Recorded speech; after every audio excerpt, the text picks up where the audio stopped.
Kerajaan Kahuripan, sebuah nama yang mungkin kurang dikenal dibandingkan Majapahit atau Sriwijaya, menyimpan kisah epik tentang kebangkitan, perjuangan, dan warisan di Jawa Timur. Didirikan oleh Airlangga, seorang raja legendaris, kerajaan ini muncul dari puing-puing kehancuran Kerajaan Medang, menyatukan wilayah yang tercerai-berai di tengah badai politik dan peperangan. Kahuripan bukan sekadar kerajaan, melainkan simbol ketangguhan seorang pemimpin yang bangkit dari keterpurukan untuk menciptakan kejayaan baru. Berdasarkan sumber sejarah seperti prasasti, kakawin, dan catatan Tiongkok, narasi ini akan merekonstruksi sejarah Kahuripan, dari awal berdirinya hingga warisannya yang masih terasa hingga kini. Bagian 1. Latar belakang runtuhnya Medang dan kelahiran Kahuripan. Untuk memahami Kahuripan, kita harus kembali ke awal abad ke-11, saat Kerajaan Medang yang juga dikenal sebagai Mataram kuno periode Jawa Timur, berada pada puncak kejayaannya. Berpusat di Watan, wilayah yang kini berada di sekitar Madiun, Medang dipimpin oleh Raja Dharma Wangsa Teguh. Raja ini dikenal karena ambisinya yang besar, termasuk ekspansi ke wilayah Sriwijaya di Sumatera dan pendirian koloni di Kalimantan Barat. Namun, ambisi ini justru menjadi bumerang. Pada tahun 1016 Masehi, sebuah peristiwa tragis mengguncang Medang. Menurut prasasti Pucangan, yang diterbitkan pada tahun 1041 Masehi, ibu kota Watan diserang oleh Raja Wurawari dari Luaram, yang diduga bersekutu dengan Sriwijaya. Serangan ini terjadi saat Medang tengah menggelar pernikahan kerajaan, sehingga pertahanan mereka lengah. Istana Medang diluluh lantakan, Dharma Wangsa Teguh tewas bersama banyak pembesar kerajaan, dan kerajaan yang pernah berjaya itu runtuh dalam semalam. Peristiwa ini dikenal sebagai Mahapralaya, yang berarti bencana besar, sebagaimana dicatat dalam prasasti Pucangan. Di tengah kekacauan, seorang pangeran muda bernama Airlangga berhasil meloloskan diri. Airlangga bukan pangeran biasa, melainkan keponakan sekaligus menantu Dharma Wangsa Teguh. Ia adalah putra Mahendra Datta, putri Wangsa Isyana, dan Udayana, Raja Bali dari Wangsa Warmadewa. Lahir sekitar tahun 990 Masehi, nama Airlangga, yang berarti air yang melompat, mencerminkan perjuangannya yang dinamis dan penuh gejolak. Bersama pengikut setianya, Narotama, Airlangga melarikan diri ke hutan dan hidup di antara para pertapa di Gunung Wanagiri. Selama 3 tahun, dari 1016 hingga 1019 Masehi, Airlangga hidup dalam pengasingan. Ia tidak hanya bersembunyi, tetapi juga merenung dan mengumpulkan kekuatan. Menurut prasasti Pucangan, pada tahun 1019 Masehi, utusan rakyat dan pendeta dari aliran Hindu, Buddha, dan Mahabrahmana mendatangi Airlangga. Mereka memohon agar ia bangkit dan membangun kembali kejayaan Medang. Airlangga yang saat itu berusia sekitar 29 tahun menerima tanggung jawab besar ini. Dengan tekad kuat, ia mulai menyatukan sisa-sisa wilayah Medang yang tercerai-berai, menandai kelahiran Kerajaan Kahuripan. Bagian 2. Kebangkitan Airlangga membangun Kahuripan. Nama Kahuripan berasal dari kata hurib dalam bahasa Jawa kuno, yang berarti kehidupan, dengan awalan ka dan akhiran an, mencerminkan semangat baru yang dibawa Airlangga. Pusat pemerintahan pertama Kahuripan didirikan di Watan Mas, dekat Gunung Penanggungan, sebagaimana disebutkan dalam prasasti Cane yang diterbitkan pada tahun 1021 Masehi. Pada awalnya, kerajaan ini hanya menguasai wilayah kecil seperti Sidoarjo, Pasuruan, dan sebagian Mojokerto. Tantangan yang dihadapi Airlangga sangat besar. Wilayah Medang yang dulu luas kini terpecah menjadi kerajaan-kerajaan kecil yang tidak patuh. Musuh seperti Raja Wurawari dan kerajaan-kerajaan kecil lainnya terus mengancam. Menurut prasasti Pucangan, antara tahun 1029 hingga 1037 Masehi, Airlangga melancarkan serangkaian peperangan untuk menaklukkan musuh-musuhnya. Salah satu kemenangan penting terjadi pada tahun 1032 Masehi, ketika ia mengalahkan Ratu Dyah Tulodong dari Lodoyong yang kini berada di wilayah Tulungagung. Ratu ini sempat menghancurkan Watan Mas pada tahun 1031 Masehi.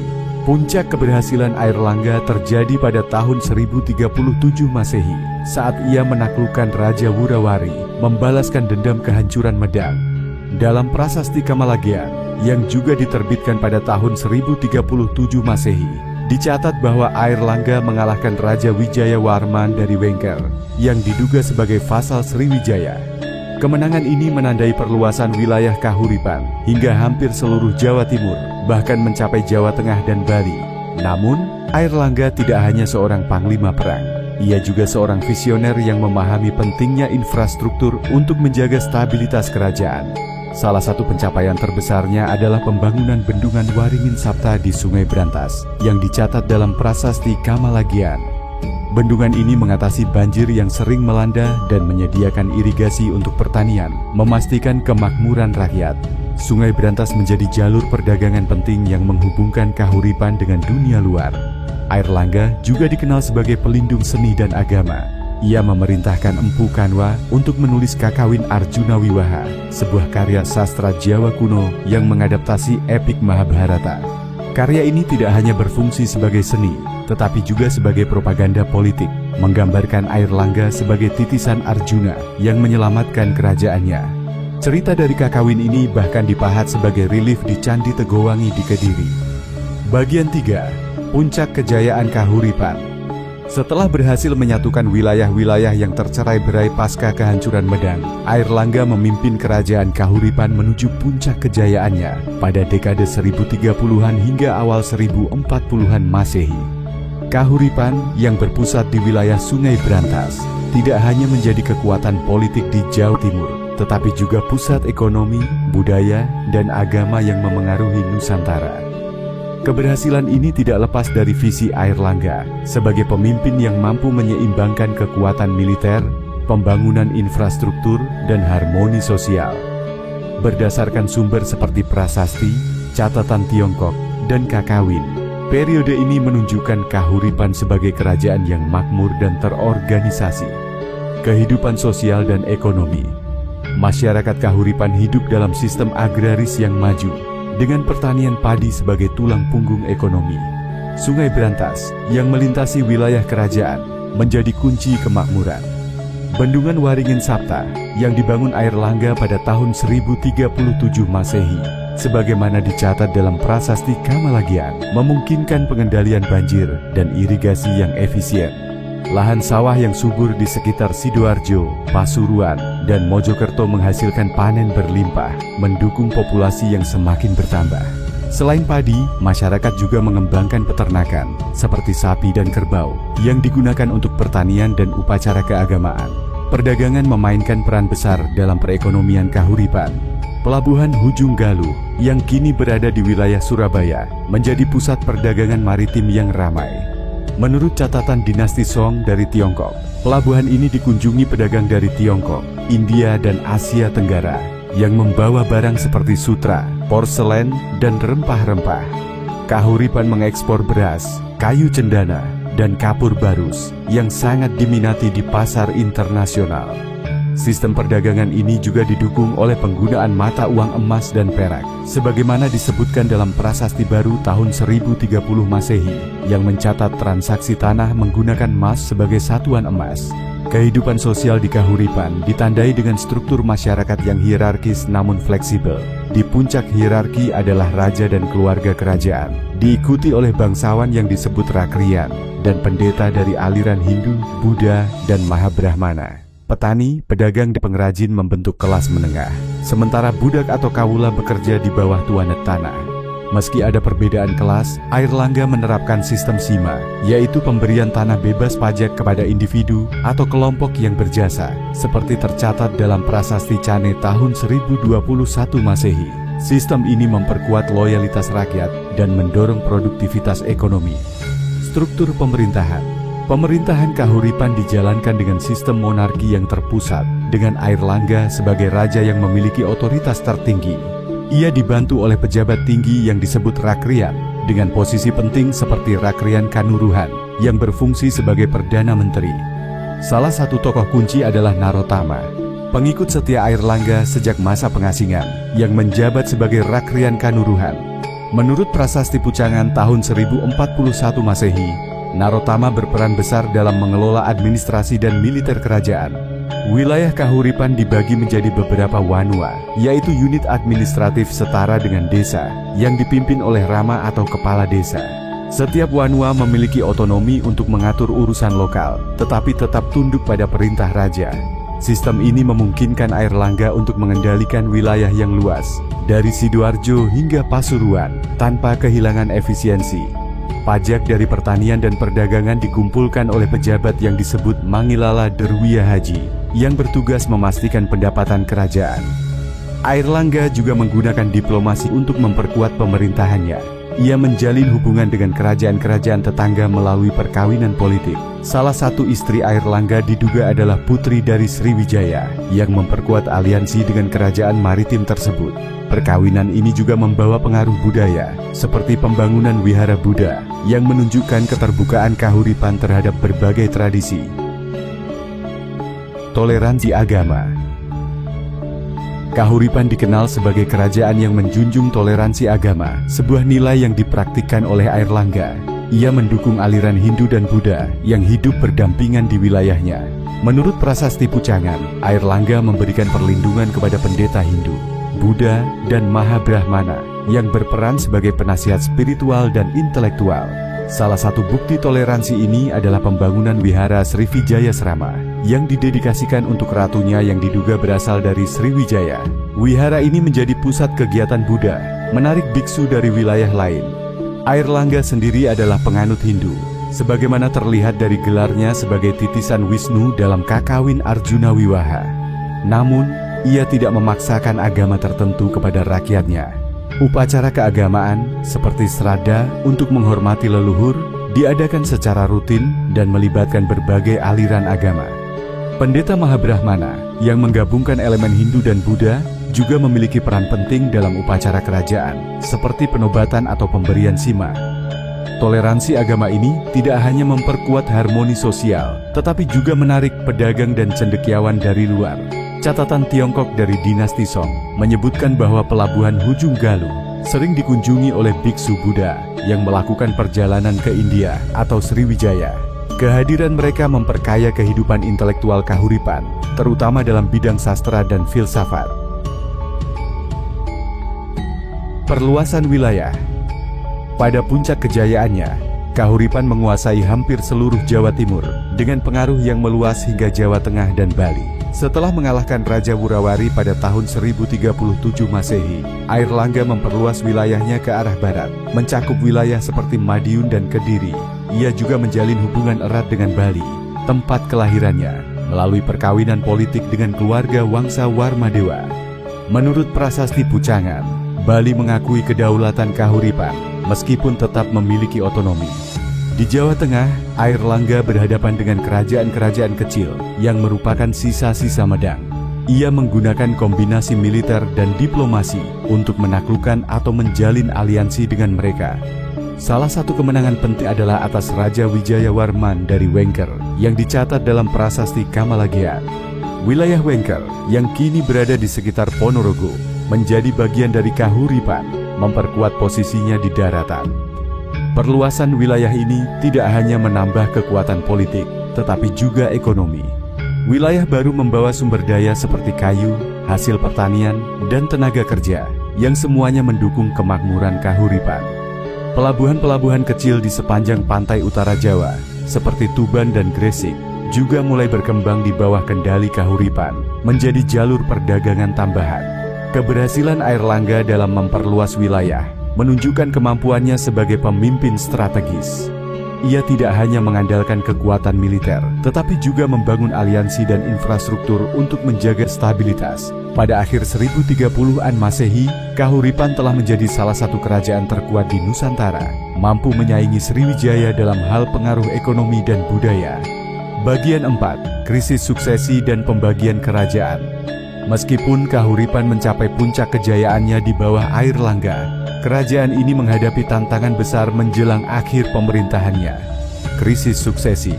Keputusan pewaris tahta yang tidak biasa, dipadukan dengan kebutuhan untuk menjaga stabilitas politik, akhirnya membawa Kahuripan ke titik perubahan besar. Pada tahun 1042 Masehi, Airlangga memutuskan untuk membagi kerajaannya menjadi dua. sebuah keputusan yang menandai berakhirnya Kahuripan sebagai entitas politik tunggal. Periode ini yang dicatat dalam berbagai sumber seperti Prasasti Pamuatan dan Nagara Kretagama menggambarkan transisi dramatis dalam sejarah Jawa Timur. Masalah pewaris tahta. Airlangga memiliki beberapa anak, tetapi pewaris tahta yang paling menonjol adalah putri sulungnya, Sanggramawijaya Tunggadewi. Sebagai putri mahkota, Sanggramawijaya diharapkan mewarisi tahta Kahuripan. Namun, menurut prasasti Bucangan dan tradisi lisan yang kemudian dicatat dalam serat calon arang, Sanggramawijaya membuat keputusan yang mengejutkan. Ia memilih untuk meninggalkan kehidupan duniawi dan menjadi pertapa Buddha yang dikenal sebagai bhikkhuni. Keputusan ini kemungkinan besar dipengaruhi oleh pengaruh agama Buddha yang kuat di Kahuripan, terutama melalui wihara Srivijaya Srama yang didedikasikan untuk ibunya. Keputusan Sanggramawijaya menciptakan krisis suksesi. Tanpa pewaris langsung yang bersedia mengambil alih takhta, Airlangga menghadapi dilema besar. Ia memiliki dua putra, yaitu Sri Samarawijaya dan Mapanji Garasakan, tetapi keduanya masih muda dan belum teruji sebagai pemimpin. Selain itu, Kahuripan yang baru saja disatukan setelah peperangan panjang rentan terhadap konflik internal jika suksesi tidak diatur dengan baik. Krisis ini diperparah oleh potensi persaingan antara kedua putra Airlangga yang masing-masing didukung oleh faksi berbeda di kalangan bangsawan. Airlangga menyadari bahwa memaksakan satu pewaris dapat memicu perang saudara yang akan menghancurkan semua pencapaiannya. Ia juga mempertimbangkan faktor eksternal seperti tekanan dari kerajaan-kerajaan tetangga yang mungkin memanfaatkan kelemahan Kahuripan. Untuk mengatasi krisis ini, Airlangga mencari nasihat dari Empu Bharada, seorang pendeta Hindu-Buddha yang terkenal karena kebijaksanaannya. Empu Bharada yang disebutkan dalam Nagara Kretagama menjadi tokoh kunci dalam menyelesaikan dilema suksesi ini. Pembagian kerajaan.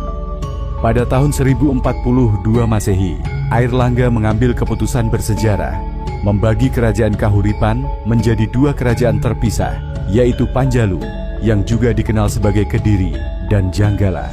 Keputusan ini dicatat dalam Prasasti Pamuatan tahun 1042 Masehi yang menyebutkan bahwa Airlangga menyerahkan Panjalu kepada Sri Samarawijaya dan Janggala kepada Mapanji Garasakan.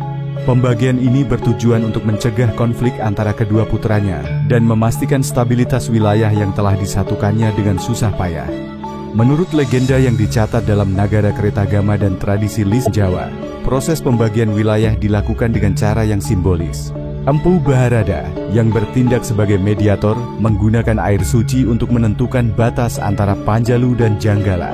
Air suci ini dituangkan ke Sungai Brantas yang kemudian menjadi garis pemisah alami antara kedua kerajaan. Panjalu berpusat di wilayah barat Sungai Brantas, sekitar Kediri, sementara Janggala berpusat di wilayah timur, sekitar Sidoarjo dan Surabaya.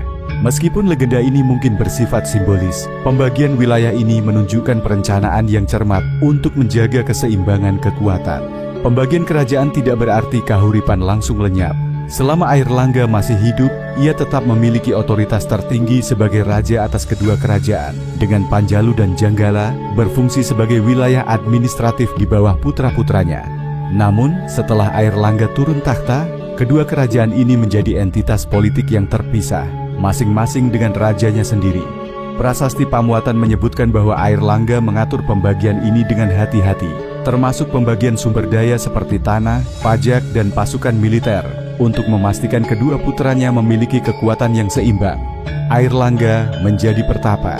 Setelah mengatur pembagian kerajaan, Airlangga memilih untuk mengundurkan diri dari kehidupan politik.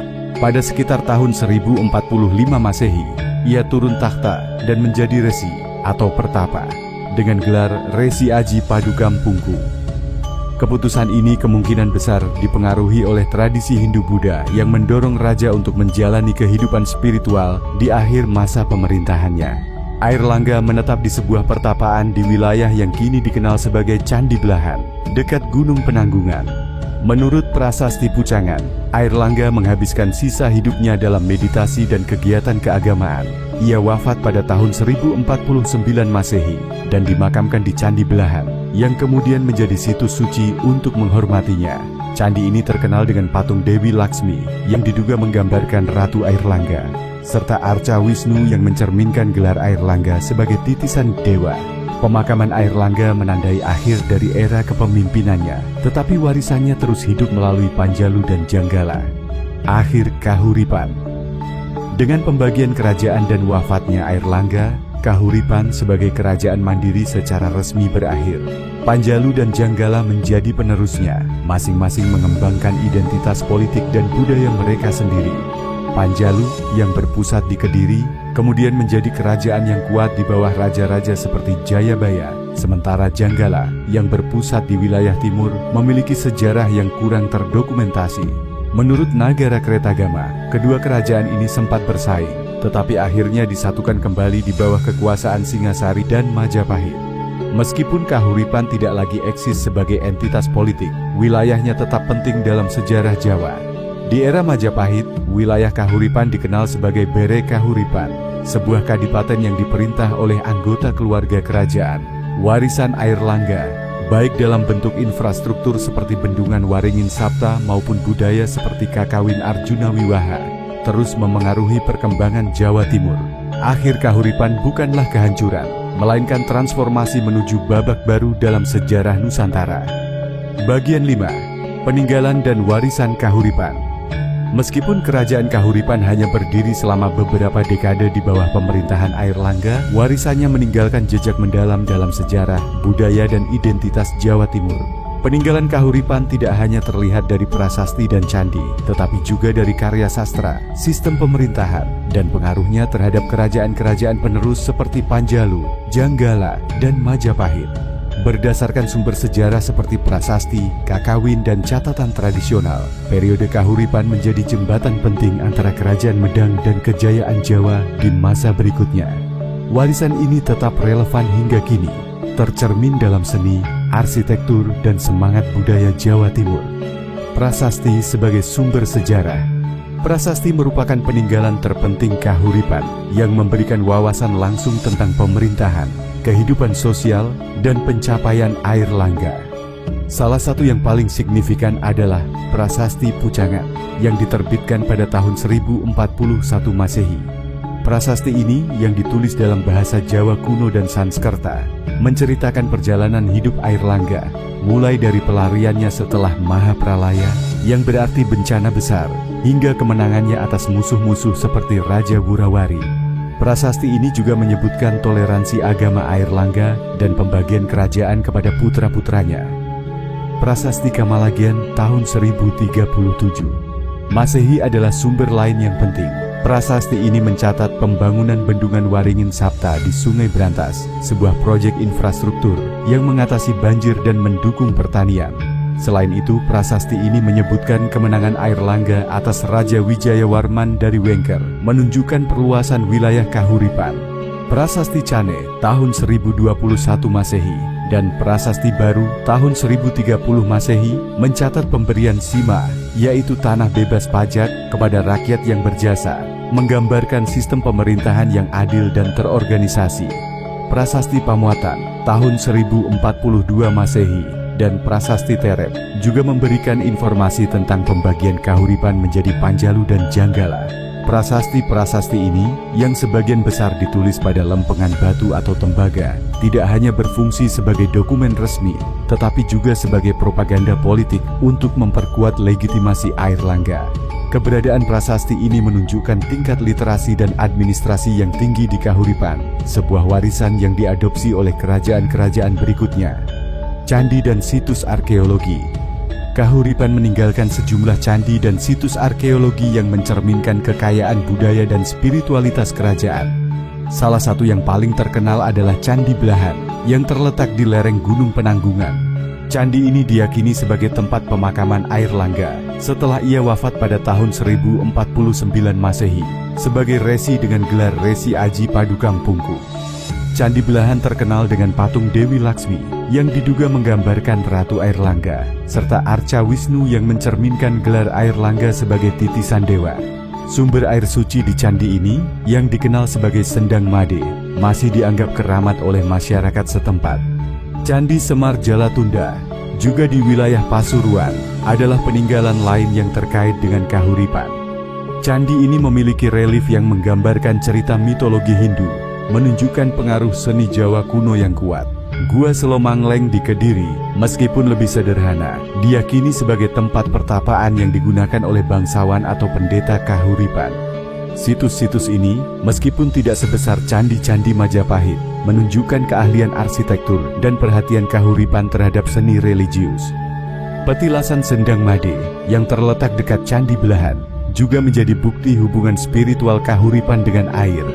Air Langga, yang namanya berarti air yang melompat, sering dikaitkan dengan pengelolaan air, seperti Bendungan Waringin Sapta.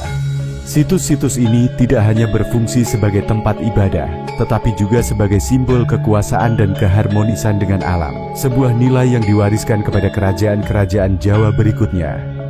Karya sastra.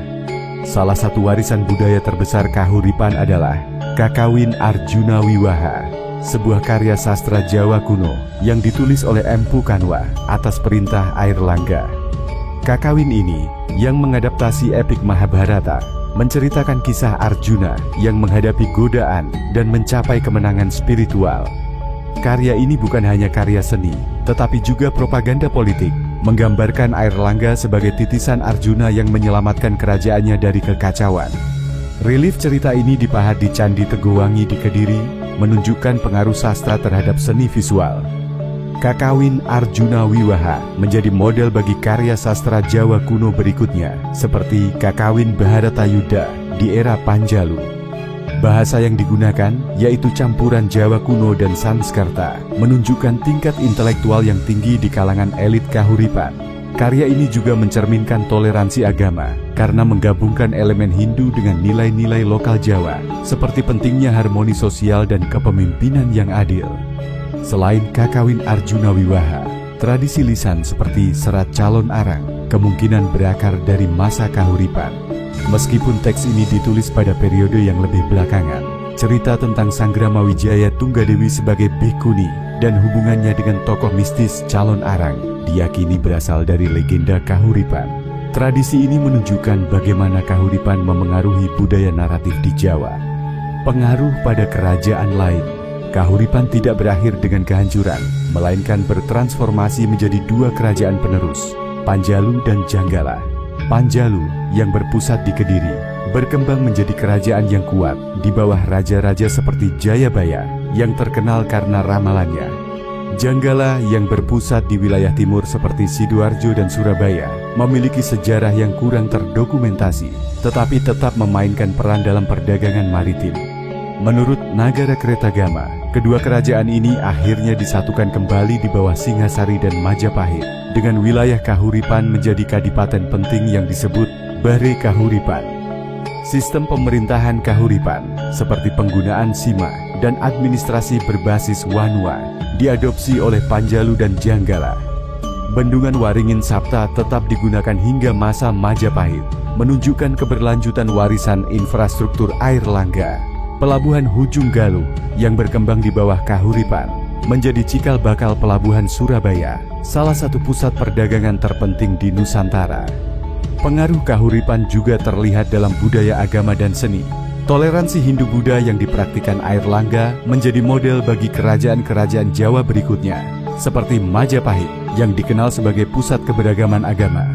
Relief dan arsitektur Candi Kahuripan, meskipun sederhana dibandingkan candi-candi besar seperti Borobudur, memengaruhi gaya seni Jawa Timur yang kemudian berkembang pada masa Singhasari dan Majapahit.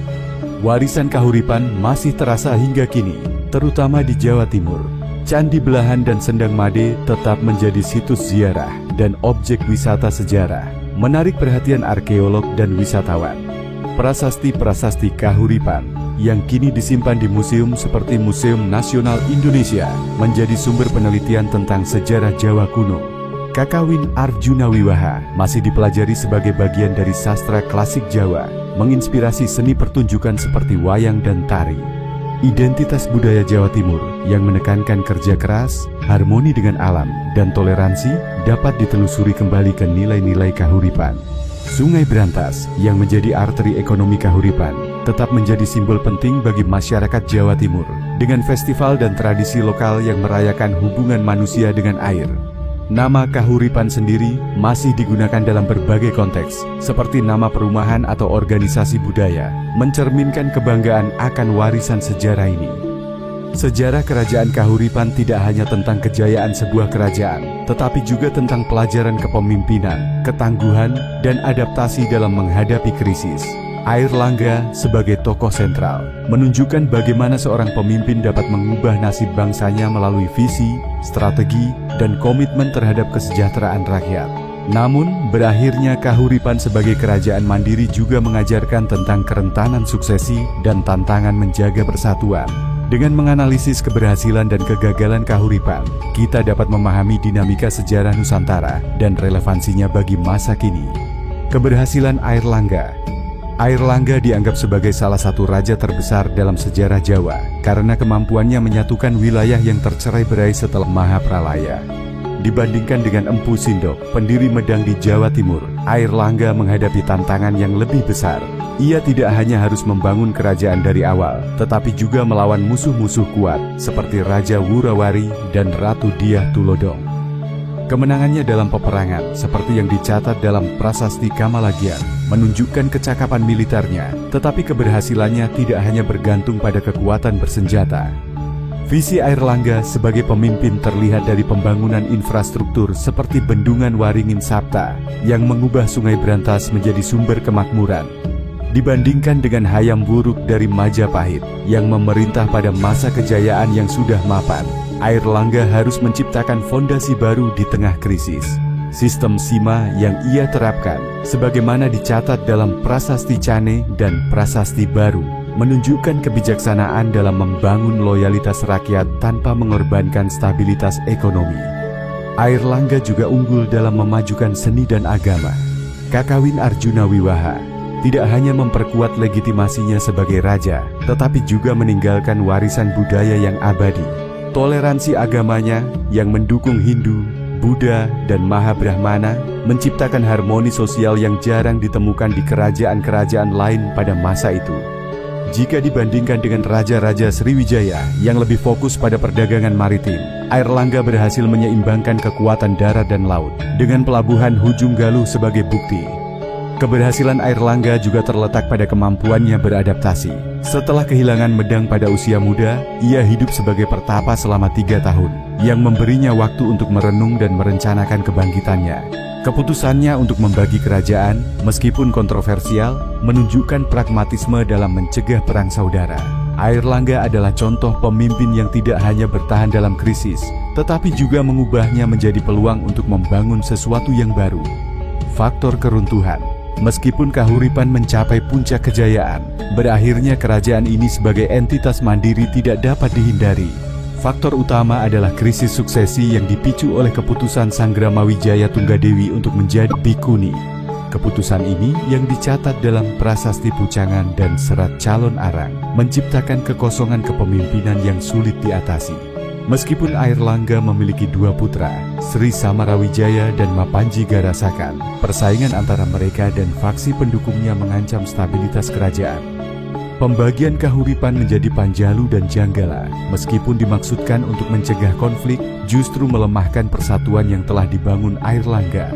Nagara Kretagama menyebutkan bahwa Panjalu dan Janggala sempat bersaing, yang menunjukkan bahwa pembagian ini tidak sepenuhnya berhasil menjaga harmoni. Kurangnya dokumentasi tentang Janggala juga menunjukkan bahwa kerajaan ini mungkin tidak sekuat Panjalu, menciptakan ketidakseimbangan kekuatan. Tekanan eksternal juga berperan dalam melemahkan Kahuripan. Setelah Airlangga wafat pada tahun 1049 Masehi, kerajaan-kerajaan tetangga seperti Singasari pada abad ke-13 mulai menguat. Singasari akhirnya menaklukkan Panjalu dan Janggala, mengakhiri otonomi wilayah Kahuripan. Perubahan sosial ekonomi, seperti meningkatnya perdagangan maritim yang menggeser fokus ke pelabuhan-pelabuhan utara, juga mengurangi pentingnya wilayah daratan Kahuripan. Faktor internal, seperti ketergantungan pada kepemimpinan Airlangga, juga menjadi kelemahan. Kahuripan sangat bergantung pada visi dan karisma Airlangga, sehingga ketika ia turun takhta, kerajaan kehilangan pemimpin yang mampu menyatukan berbagai faksi. Sistem pemerintahan yang terpusat, meskipun efisien di bawah Airlangga, tidak cukup fleksibel untuk menghadapi tantangan suksesi dan persaingan internal. Pelajaran dari Kahuripan. Sejarah Kahuripan menawarkan pelajaran berharga tentang kepemimpinan dan pembangunan masyarakat. Pertama, kepemimpinan visioner, seperti yang ditunjukkan Airlangga, dapat mengubah krisis menjadi peluang. Bendungan Waringin Sabta dan sistem SIMA adalah contoh bagaimana inovasi dan keadilan dapat memperkuat sebuah bangsa. Kedua, toleransi agama yang memungkinkan Hindu dan Buddha hidup berdampingan, menunjukkan pentingnya inklusivitas dalam menciptakan harmoni sosial. Ketiga, pengelolaan sumber daya, terutama air, adalah kunci kemakmuran. Bendungan Waringin Sabta tidak hanya menyelesaikan masalah banjir, tetapi juga mendukung pertanian dan perdagangan, sebuah pelajaran yang relevan bagi pengelolaan lingkungan modern. Keempat, Kahuripan mengajarkan bahwa suksesi yang tidak terencana dapat menghancurkan bahkan kerajaan yang kuat. Keputusan Sanggramawijaya dan pembagian kerajaan menunjukkan perlunya perencanaan jangka panjang dalam kepemimpinan. Kahuripan berperan sebagai jembatan antara Medang dan Majapahit, dua periode penting dalam sejarah Jawa. Sebagai penerus Medang, Kahuripan mewarisi tradisi Hindu-Buddha dan sistem pemerintahan berbasis Wanua. Sebagai pendahulu Majapahit, Kahuripan meletakkan fondasi untuk kejayaan Jawa Timur, terutama melalui pelabuhan Hujung Galuh dan budaya toleransi agama. Bahre Kahuripan di era Majapahit adalah bukti bahwa wilayah ini tetap penting dalam struktur politik Nusantara.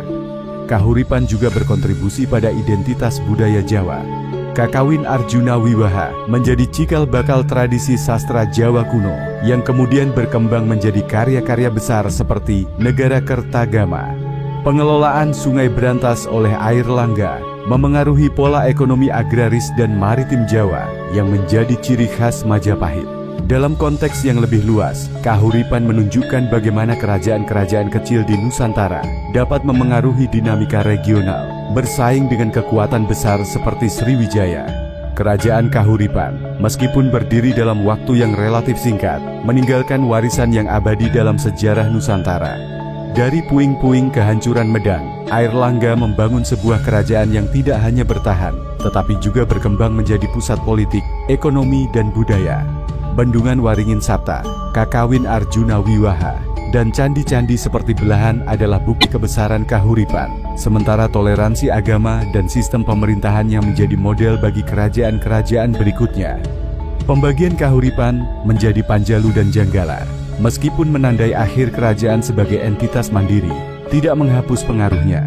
Wilayah Kahuripan tetap penting sebagai Bahre Kahuripan di era Majapahit, dan warisan budayanya terus hidup dalam seni, arsitektur, dan identitas Jawa Timur. Prasasti-prasasti Kahuripan yang kini menjadi harta karun arkeologi menceritakan kisah seorang raja yang bangkit dari keterpurukan untuk menciptakan kejayaan baru. Sejarah Kahuripan mengajarkan bahwa kebesaran sebuah bangsa tidak hanya diukur dari lamanya ia berdiri, tetapi dari dampak yang ditinggalkannya. Airlangga dengan visinya yang jauh ke depan menunjukkan bahwa kepemimpinan yang bijaksana dapat mengubah nasib sebuah wilayah, bahkan di tengah krisis. Warisan Kahuripan, dari Sungai Brantas yang mengalir hingga cerita Arjuna yang abadi, adalah pengingat akan kekayaan sejarah Nusantara dan tanggung jawab kita untuk menjaga peninggalan ini bagi generasi mendatang.